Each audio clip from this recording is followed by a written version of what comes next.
1. novembra do svih destinacija u Evropi i šire samo s ovim dokumentom. Srećan put! Hvala! Crna Gora postaje dio novog kompjuterizovanog tranzitnog sistema. To znači brži, sigurniji i efikasniji protok robe preko naših granica.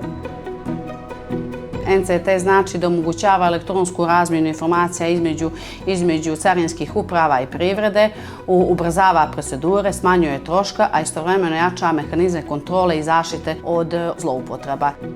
To su konkretne prednosti za kompanije koje žele da izvoze na tržište Evropske unije, ali i šire. How have we done this? We have mobilized EU funding from the Instrument for Pre-Accession Assistance. We have put forward 3 million euros for supporting the government, and the government has also put 10% of additional funding. And this is all part, of course, of upgrading Montenegro's preparation for joining the European Union as part of Chapter 29 on Customs Union. Uspjeh ovog procesa zavisi od dobre povezanosti svih, carine, privrede, države i evropskih partnera. Samo tako sistem funkcioniše brzo i pouzdano.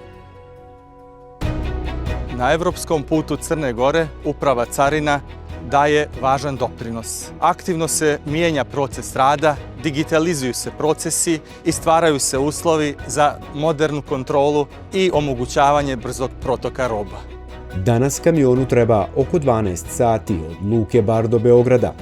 Uvođenjem NCTS sistema vrijeme zadržavanja na granici smanjit će se za 1 do 3 sata. Ekonomiji Slovenije je ova priča donijela 2018. godine 1,2 milijarde eura. Mi možemo da dostignemo tih 1,2 ili 1,5 milijardu u narednih 10 godina.